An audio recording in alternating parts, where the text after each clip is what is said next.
Hello everyone, ఇలాంటి videos మీకు ముందుగా కావాలి అనుకుంటే మా ఛానల్ని సబ్స్క్రైబ్ చేసుకొని పక్కనే ఉన్న బెల్ ఐకాన్ని క్లిక్ చేయండి. అప్కమింగ్ రివ్యూలోకి వెళ్ళిపోదాం. ఎపిసోడ్ స్టార్ట్ అవ్వగానే శైలేంద్ర రిషి చనిపోయినట్టు, రిషి ఫోటో కింద రిప్ అని పెట్టినట్టు సోషల్ మీడియా మొత్తం వైరల్ చేస్తాడు కదా. స్టూడెంట్స్, స్టాఫ్, లెక్చరర్స్ అందరూ వచ్చి ఇంకా మహేంద్రని రిషి సార్ ఎక్కడా అడగడంతో మహేంద్ర చాలా బాధపడుతూ ఉంటారు. ఇంకా ఆలోచిస్తూ వసుధారకి కాల్ చేసి చెప్తారు, మావయ్య నేను వెంటనే కాలేజ్కి బయలుదేరుతున్నాను అని. వసుధార కాలేజ్కి బయలుదేరుతుంది. ఇటువైపు మినిస్టర్ గారు కూడా మహేంద్రకి కాల్ చేసి రిషిపై వార్తలు వస్తున్నాయి, అవి నిజమా అని చెప్పి ఇంకా చెక్ చేయడానికని మినిస్టర్ గారు కూడా కాల్ చేస్తారనమాట మహేంద్రకి. మహేంద్రకి ఏం చేయాలో ఏం చెప్పాలో అర్థం కాకుండా చాలా టెన్షన్ పడుతూ ఉంటారు. అదే టైంలో అనుపమ మోటివేట్ చేస్తూ శైలేంద్ర ప్లాన్ని మనం తెలివిగా తిప్పికొట్టాలి అని చెప్తుంది. ఇది ఇలా ఉండగా దేవయాని సోషల్ మీడియాలో రిషిపై అలాంటి పోస్టులు చూసి చాలా హ్యాపీగా ఫీల్ అవుతుంది.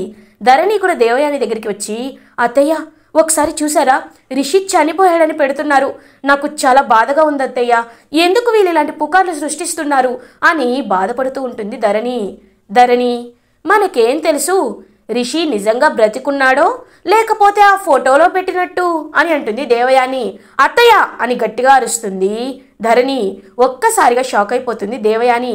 అసలు ఎలా మాట్లాడగలుగుతున్నారు అత్తయ్య మీరు, మీది నోరా ఇంకేమైనానా అని అంటుంది ధరణి ఏంటి నోరు పైకి లేస్తుంది, ఊరుకుంటున్నాను కదా అని నీ నోటికొచ్చింది వాగుతున్నావు.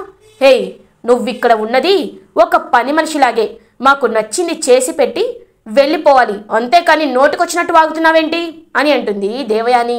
మీరు మాట్లాడుతున్నది చాలా తప్పుగా ఉంది, మనుషులు ఇలా మాట్లాడరు, వేరే వాళ్ళైతేనే ఇలా మాట్లాడతారు. అయినా అత్తయ్య చిన్నప్పటి నుండి రిషిని మీరు చూస్తున్నారు, రిషిని మీ చేతులతో పెంచానని చెప్తూ ఉంటారు. జగతి అత్తయ్య దూరమైనప్పుడు రిషిని మీరే ఒక అమ్మ స్థానంలో ఉండి పెంచాను అని రిషితో ప్రేమ కబుర్లు చెప్తూ ఉంటారు. అలాంటిది మీ కొడుకు లాంటి వాడు రిషి చనిపోయాడు అని పోస్టులు వస్తే అది నిజమేమో అని అంత సంతోషంగా చెప్తున్నారు. అసలు మీరు ఏంటత్తయ్యా, మీ మనస్తత్వం నాకు అర్థం కావట్లేదు, నిజంగా మనుషులు అనేవాళ్ళు ఇంత రాక్షసంగా ఉంటారా అని అంటుంది ధరణి. చూడు, నాకు నా కొడుకు కంటే ఎవ్వరు ఎక్కువ కాదు, నా కొడుకు, నా భర్త, వీళ్ళు సంతోషంగా ఉండాలి, నాకు ఎవరు ఎటుపోయినా అవసరం లేదు అని అంటుంది దేవయాని. చూడండి అత్తయ్య, మీరు ఇలా ఉంటే ఇప్పుడు మీకు జరగచ్చేమో, కానీ దేవుడు అనేవాడు ఉన్నాడు, ఎవరికి ఎలాంటి శిక్ష వేయాలో ఖచ్చితంగా వేస్తాడు అని చెప్పి అక్కడి నుంచి వెళ్ళిపోతుంది ధరణి. ఇలాంటి మంగమ్మ శబదాలు చాలా చూసాం, అయినా ఆ రిషి ఇప్పుడు ఎక్కడున్నా ఖచ్చితంగా కన్నంలో నుండి ఎలక బయటికి వచ్చినట్టు శైలేంద్ర వాడిని బయటికి రప్పిస్తాడు. వాడు ఎక్కడున్నాడో తెలియగానే ఆ స్టేటస్ పోస్ట్లని నిజం చేస్తాడు అని హ్యాపీగా ఫీల్ అవుతుంది దేవయాని. ఇది ఇలా ఉండగా వసుధార మినిస్టర్ గారు కాలేజ్కి రీచ్ అవుతారు. ఇంకా కాలేజ్లో మీటింగ్ అయితే కండక్ట్ చేస్తారు.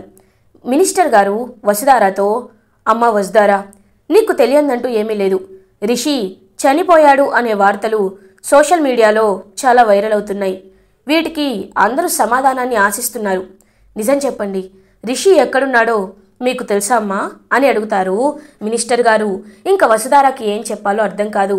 మేడం, పరిస్థితి మన చేయి జారిపోయేటట్లు ఉంది, రిషి సార్ త్వరలోనే వస్తారని అందరూ నమ్ముతున్నారు, కానీ సడన్గా ఈ పోస్టులు చూసి మాకు కూడా చాలా భయంగా అనిపిస్తుంది, ఎందుకంటే రిషి సరే ఈ కాలేజ్కి హార్ట్ లాంటి వారు, అలాంటిది రిషి సార్ చనిపోయారు అంటే మేము తట్టుకోలేం, ఖచ్చితంగా మన కాలేజ్ పరువు, ప్రతిష్ట, ఇప్పటి వరకు మన కాలేజ్కి వచ్చిన అడ్మిషన్స్, స్టూడెంట్స్ అందరూ భయాందోళనకి గురవుతారు, ఒకవేళ ఆ వార్త నిజమైతే ఖచ్చితంగా అడ్మిషన్స్ పడిపోతాయి, ఈ కాలేజ్ పతనానికి దారితీస్తుంది అని అంటారు బోర్డ్ మెంబర్స్. సార్, మీరు అనుకున్నట్టు ఏమీ జరగదు, రిషి సార్ బ్రతికే ఉన్నారు, క్షేమంగానే ఉంటారు అని అంటుంది వసుధార. కరెక్టేనమ్మా, కానీ మనకి సాక్ష్యాలు కావాలి కదా, పోనీ నా పోలీస్ ప్రొటెక్షన్ని నేను ఆర్డర్ చేయనా, మీకు ఇంకా ఏదైనా ఇంకా మంచి ఆఫీసర్స్ని, ఇంకా స్పెషల్ టీమ్ని ఎవరినైనా అపాయింట్ చేయాలా, చెప్పమ్మా వసుధారా, ఏది చేయమన్నా నేను చేస్తాను, కానీ రిషి నిజంగా ఎక్కడున్నాడో తెలియదు కదమ్మా, ఒకవేళ తెలిస్తే మనకి ఏదో ఒక ఇన్ఫర్మేషన్ అనేది వచ్చేది, కానీ రిషి గురించి ఏ ఇన్ఫర్మేషన్ తెలియటం లేదంటేనే నాకు ఆశ్చర్యంగా ఉంది అని అంటారు మినిస్టర్ గారు. అప్పుడే అక్కడికి ముకుల్ వస్తారు. మే కమిన్ సార్ అని చెప్పి అడుగుతారు. రండి ముకుల్, మీ గురించే ఎదురు చూస్తున్నాను. అమ్మ వసుధారా, రిషి నన్ను అడిగాడని స్పెషల్గా ముకుల్ని నేనే అపాయింట్ చేశాను. ముకుల్, మీరు చెప్పండి, అసలు రిషి గురించి ఏదైనా ఇన్ఫర్మేషన్ తెలిసిందా అని అడుగుతారు మినిస్టర్ గారు. లేదు సార్, మేము అదే ట్రై చేస్తున్నాం. ఆ రౌడీలను పట్టుకుందాం, కానీ వాళ్ళు తప్పించుకున్నారు. ఫోన్ కాల్స్, ట్రేస్, సిగ్నల్స్ అన్నిటిని మేము ట్రాప్లో ఉంచాం. కానీ రిషి సార్ గురించి ఎలాంటి ఇన్ఫర్మేషన్ తెలియటం లేదు. But one thing for sure sir, ఒకవేళ రిషి సార్ చనిపోయి ఉంటే మనకి వెంటనే తెలిసేది, లైక్ తన బాడీ అనేది దొరికేది. తను ఎక్కడున్నారో తెలియదంటే ఖచ్చితంగా బ్రతికే ఉంటుంది కదా అని అంటాడు ముకుల్. ఇంకా వసుధారా అలా చూస్తూ ఉంటుంది. ముకుల్, మీరు ఏం చేస్తారో నాకు తెలీదు. మీకు నేను 1 డే టైం ఇస్తున్నాను. రిషి ఎక్కడున్నా ఖచ్చితంగా మీరు వెతికి పట్టుకొని తీసుకువచ్చి మా ముందు నిల్చోబెట్టాలి. లేకపోతే మేము ఈ సిచ్యువేషన్ని ఫేస్ చేయలేం అని అంటారు minister. Okay sir, I will try my level best అని చెప్పి అక్కడి నుంచి వెళ్ళిపోతారనమాట ముకుల్. వసుధారా టెన్షన్ పడుతూ ఉంటుంది. అమ్మ వసుధారా, నువ్వు కంగారు పడద్దు. రిషి ఎక్కడున్నాడో ఖచ్చితంగా మనం కనుక్కుందామని చెప్పి మినిస్టర్ గారు కూడా అక్కడి నుంచి వెళ్ళిపోతారు. శైలేంద్ర చాలా హ్యాపీగా ఫీల్ అవుతాడు. రిషి, ఏకంగా మినిస్టర్ గారే రంగంలోకి దిగారు. ఖచ్చితంగా నువ్వు ఎక్కడున్నావో రేపటికల్లా తెలిసిపోతుంది, తెలిసేలా చేస్తా అని మనసులో అనుకుంటాడనమాట శైలేంద్ర. వసుధారా మాత్రం శైలేంద్ర దగ్గరికి వస్తుంది. ఇదంతా నువ్వు కావాలనే చేయిస్తున్నావు కదా అని అడుగుతుంది వసుధారా. ఓ, తెలిసిపోయిందా? అవును వసుధారా, నేనే కావాలని ఇదంతా చేపిస్తున్నాను. రిషి ఎక్కడో సేఫ్గా ఉన్నాడనే విషయం నాకు తెలుసు. కానీ రిషి చనిపోయాడనే పుకార్లు పుట్టిస్తే అప్పుడే మీరు కదిలి ఖచ్చితంగా రిషి ఎక్కడున్నాడో ఇక్కడికి తీసుకువస్తారని నాకు తెలుసు. అలా వచ్చేలా చెయ్యాలనే నేను ఇలా ప్లాన్ చేశా. అయినా నీకు ఇంకొక దారి లేదు వసుధారా. ఇప్పటికీ ఏమీ సమయం మించిపోలేదు. రిషి ఎక్కడున్నాడో నాకు చెప్పు, లేకపోతే అందరి ముందుకి రిషిని రేపు నువ్వు తీసుకురావాల్సి వస్తుంది అని అంటాడు శైలేంద్ర. ఇంకా అక్కడి నుంచి వెళ్ళిపోతాడనమాట శైలేంద్ర. పాపం వసుధారా మాత్రం ఆలోచనలో పడుతుంది. ఏం చేయాలి అని చెప్పి ఆలోచిస్తూ ఉంటుంది. అప్పుడే ఇంకా ముకులైతే వసుధారా దగ్గరికి వెళ్తారు. మేడం, మన సిచ్యువేషన్ మన కంట్రోల్లో నుంచి కంప్లీట్గా అవుట్కి వెళ్ళిపోతుంది. ఇప్పుడు ఏం చేయాలి అని అడుగుతారు ముకుల్. నేను అదే ఆలోచిస్తున్నాను సార్ అని అంటుంది వసుధారా. మేడం, మన దగ్గర ఉన్నది ఒకటే దారి, రిషి సార్ని మనం కాలేజ్కి తీసుకురావాలి అని అంటారు ముకుల్. సార్, అది కాదు సార్, సార్ వస్తే ఎంత ప్రమాదమో మీకు కూడా తెలుసు కదా. ఆ శైలేంద్ర ఒక్కసారి సార్ ఉన్న అడ్రస్ తెలిస్తే ఖచ్చితంగా వాడు సార్ని ఏదో ఒకటి చేస్తాడు. కాబట్టి మనం ఏదో ఒక ప్లాన్ చేయాలి అని అంటుంది వసుధారా. మేడం, అయితే మనం అని చెప్పి ఇంకా ముకులైతే ఒక ప్లాన్ని ఆలోచిస్తాడు వసుధారా కోసం. ఇంకా వెంటనే వసుధారా కూడా ప్లాన్ విని హ్యాపీగా ఫీల్ అవుతుంది. ఇది ఇలా ఉండగా నైట్ అవుతుంది. వసుధారా రిషి దగ్గరికి వస్తుంది. రిషి, వసుధారా ఎక్కడికి వెళ్ళావు? మావయ్య గారు అడిగితే నువ్వు కాలేజ్కి వెళ్ళావని చెప్పారు, మరి ఇంతసేపు అని అంటారు రిషి. సార్, అనుకోకుండా ఒక ప్రాబ్లం వచ్చింది సార్ అని అంటుంది వసుధారా. ఏంటి వసుధారా అది అని అడుగుతాడు రిషి. వసుధారా జరిగిందంతా చెప్తుంది. సార్, మీరు ప్రాణాలతో లేనట్టు సోషల్ మీడియాలో పోస్ట్స్ అన్నీ వైరల్ అవుతున్నాయి, అసలు ఏం జరుగుతుందో అర్థం కావటం లేదు అని చెప్పి ఇంకా చెప్తుందనమాట వసుధారా. వెంటనే రిషి ఆలోచనలో పడతాడు. సార్, మీరు రేపు కాలేజ్కి రావాలని అందరూ కోరుకుంటున్నారు, కానీ మీరు రేపు కాలేజ్కి వస్తే మన శత్రువుకి మన గురించి మనమే ఇన్ఫర్మేషన్ ఇచ్చినట్టు అవుతుంది. మళ్ళీ మీపై అటాక్స్ స్టార్ట్ అవుతాయి సార్. ఇప్పటికే మీ ఆరోగ్యం కుదుట పడలేదు అని అంటుంది వసుధారా. అప్పుడే ఇంకా పెద్దమ్మ పెద్దయ్య వస్తారన్నమాట. బిడ్డ, నీకు ఒక విషయం చెప్పాలి అని అంటారు. ఏంటది అని అడుగుతుంది వసుధారా. ఇప్పుడు బాబుకి చాలా వరకు నయమైంది, 90% వరకు బాబు ఆరోగ్యం కుదుటపడినట్టే. బాబు ఇప్పుడు నడవగలుగుతున్నాడు. అది మాత్రమే కాదు, బాబు ఇప్పుడు చక్కగా ఉన్నాడు అని చెప్పి ఆ పెద్దమ్మ పెద్దయ్య చెప్తారు. సార్ అని హ్యాపీగా ఫీల్ అవుతుంది వసుధారా. అవును వసుధారా, ఈ విషయం నేనే నీతో చెప్పాలి అనుకున్నాను, కానీ పెద్దమ్మ పెద్దయ్య చెప్పారు. అయినా రేపు కాలేజ్కి వెళ్తే ఏమవుతుంది వసుధారా? నాకు ఏమీ కాదు, ఎందుకంటే నా స్టూడెంట్స్ నా DBST కాలేజ్లో ఉండగా నన్ను ఎవ్వరూ ఏమీ చేయలేరు. నేను ఖచ్చితంగా రేపు కాలేజ్కి వస్తున్నాను, స్టూడెంట్స్ అందరితో మాట్లాడుతున్నాను అని చెప్తాడు రిషి. కానీ సార్, ఇప్పుడే మీరు కోరుకుంటున్నారు, మళ్ళీ మీపై అటాక్ జరిగితే అని అంటుంది వసుధారా. లేదు వసుధారా, నాపై అటాక్ జరగడానికి ఛాన్సే లేదు. ఎందుకంటే అంతమంది స్టూడెంట్స్ మధ్యలో ఓపెన్గా అటాక్ చేస్తే ఖచ్చితంగా నా శత్రువు ఎవరనేది నేను కూడా తెలుసుకుంటాను కదా వసుధారా. ఇన్నాళ్ళు నన్ను మంచానికే పరిమితం చేసి అసలు నేను ఎందుకు ఇలా అయ్యాను అనిపించేలా చేసిన నా శత్రువు ఎవరో నేను ఖచ్చితంగా తెలుసుకోవాలి వసుధారా, తెలుసుకోవడానికైనా నేను రేపు ఖచ్చితంగా వస్తాను అని చెప్పి రిషి అంటాడు. కానీ సార్ అని అంటుంది వసుధారా. ఇంకేమీ మాట్లాడద్దు వసుధారా, నేను ఖచ్చితంగా వస్తాను అని చెప్పి ఇంకా హ్యాపీగా ఫీల్ అవుతాడు రిషి. వసుధారా కూడా టెన్షన్ పడుతూ ఉంటుంది. ముకుల్కి కాల్ చేస్తుంది వసుధారా. సార్, రిషి సార్ రేపు కాలేజ్కి వస్తున్నారు అని అంటుంది వసుధారా. మేడం, అయితే మనం అనుకున్నట్లు చేయాలి అని ముకుల్ ఇంకా వసుధారాతో చెప్తారు. ఇది ఇలా ఉండగా మహేంద్ర, అనుపమ ఇంటికి రీచ్ అవుతారు.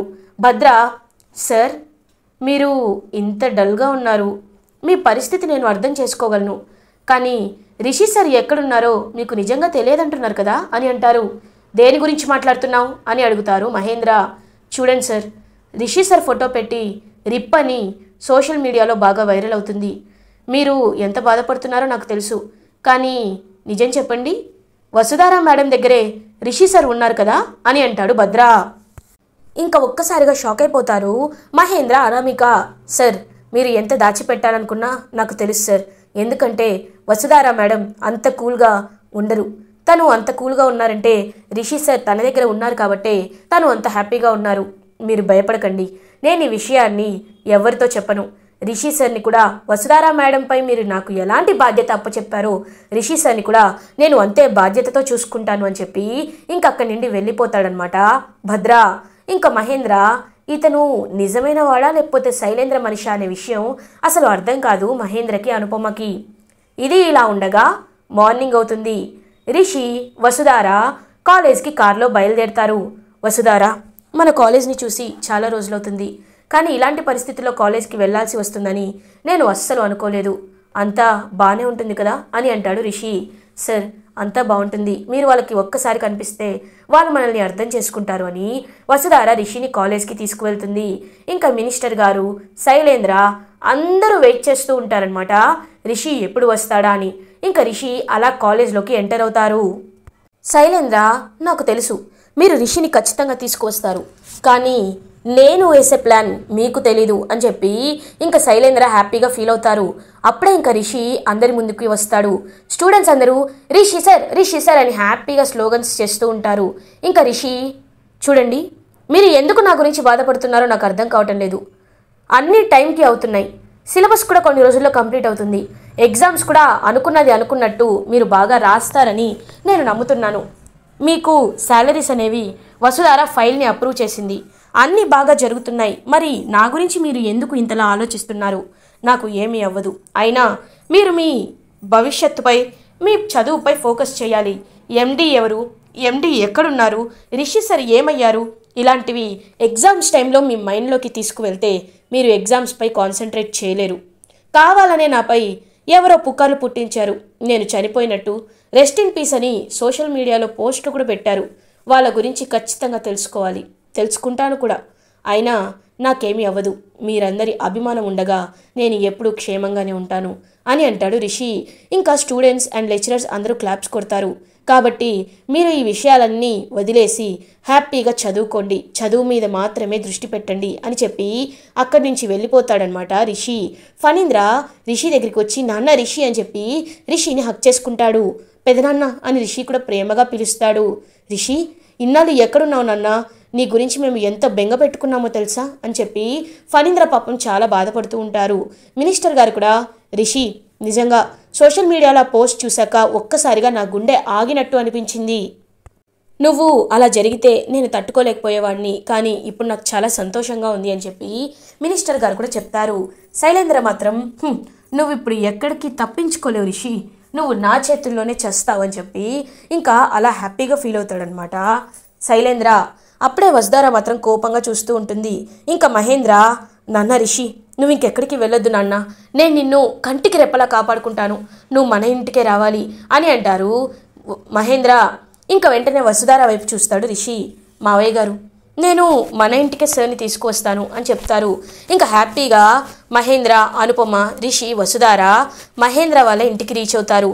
రిషి, డాడ్, ఇప్పుడు శత్రువులు నాపై అటాక్ చేస్తారు, ఖచ్చితంగా చేస్తారు, కానీ వాళ్ళెవరో నేను తెలుసుకోవాలి అని అంటాడు రిషి. వెంటనే మహేంద్ర, నాన్న రిషి అవన్నీ పక్కన పెట్టేసే, నీ మైండ్ని హ్యాపీగా ఉంచుకో, పీస్ఫుల్గా ఉంచుకో. ఇవన్నీ ఇంకా శత్రువులు అటాక్ చేస్తారు, ఇది అది ఇవన్నీ నీ మైండ్లో పెట్టుకోవద్దు. నువ్వు చాలా రోజులకి ఇంటికి తిరిగి వచ్చావు, నువ్వు ఇప్పుడు నడుస్తున్నావు, కోలుకున్నావు.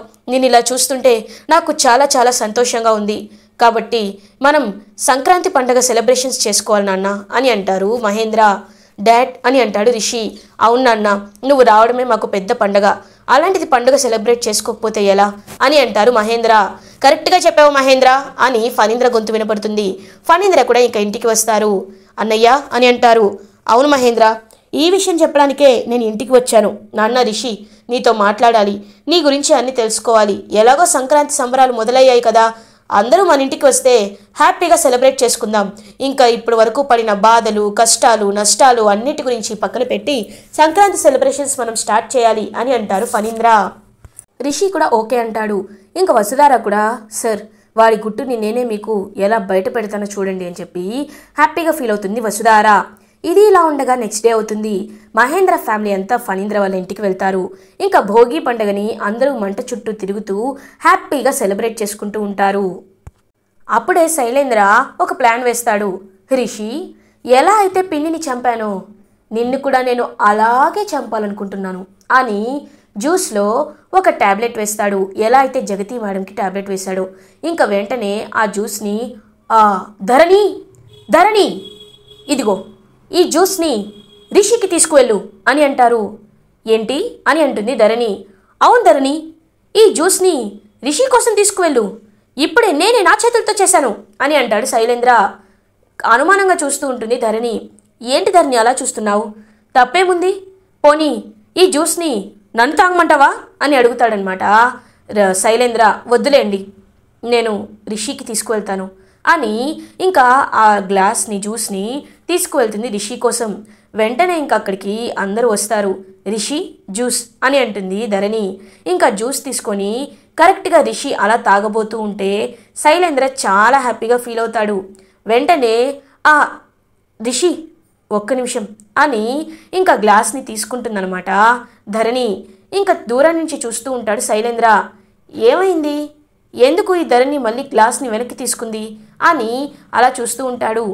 రిషి, ఇది మ్యాంగో జ్యూస్, నీ ఆరోగ్యానికి అంత మంచిది కాదు, నీకోసం నేను ఆరెంజ్ జ్యూస్ తీసుకువస్తాను సరేనా అని ఇంకా జ్యూస్ని తీసుకువెళ్ళి కరెక్ట్గా దేవయానికి ఇస్తుందన్నమాట ధరణి. ఒక్కసారిగా శైలేంద్ర షాక్ అయిపోతాడు. హే, ఏం చేస్తున్నావు అని చెప్పి పరిగెత్తుకుంటూ వెళ్తాడు. కరెక్ట్గా దేవయాని తాగబోతూ ఉంటుంది. ఆ గ్లాస్ని పక్కకి పడేస్తాడు శైలేంద్ర. నాన్న ఏమైంది నాన్న అని అడుగుతుంది దేవయాని. ఇంకా ధరణి కూడా, ఏంటండి మీరే తీసుకువెళ్ళి రిషికి ఇవ్వమన్నారు, నేను అత్తయ్య గారికి ఇచ్చాను, ఎందుకు ఇప్పుడు గ్లాస్ పడేశారు అని అడుగుతుంది ధరణి. అంటే అది అది అని అంటాడు శైలేంద్ర. నిజం చెప్పు శైలేంద్ర, ఎందుకు తడబడుతున్నావు, రిషికి జ్యూస్ ఇవ్వమని పంపించి అది మీ అమ్మగారు తాగితే ఎందుకని పడేశావు అని అడుగుతారు మహేంద్ర. అంటే బాబాయ్ అది అని అంటారు. పోనీ ఆ జ్యూస్ని మీరు తాగుతారా చెప్పండి, మీకు ఇవ్వమంటారా అని అంటారు. ఒక్కసారిగా షాక్ అయిపోతారు అందరూ. వదిన అసలు ఏమైంది అని అడుగుతాడు రిషి. రిషి, ఈరోజు నీకు నిజం తెలియాలి రిషి, నిజం తెలియాలి. ఎన్నాలని ఇలానే భరిస్తూ కూర్చుంటాం. నిన్ను చంపాలనుకుంటుంది అత్తయ్యని చంపింది ఎవరో కాదు, ఈ శైలేంద్రే. ఈ జ్యూస్లో కూడా ఎలా అయితే జగతి చిన్నత్తయ్యకి చంపాడో జ్యూస్లో ట్యాబ్లెట్ వేసి, అలా నిన్ను కూడా చంపాలనే ప్రయత్నించాడు. కావాలంటే ఈ వీడియో చూడు అని చెప్పి వీడియో చూపిస్తుంది ధరణి. ఒక్కసారిగా షాక్ అయిపోతాడు రిషి. ఇలా ఎపిసోడ్ ఎండ్ అవుతుంది. ఫర్దర్ ఎపిసోడ్ రివ్యూస్ ముందుగా మీకు కావాలి అనుకుంటే మా ఛానల్ని సబ్స్క్రైబ్ చేసుకోండి. Thanks for watching.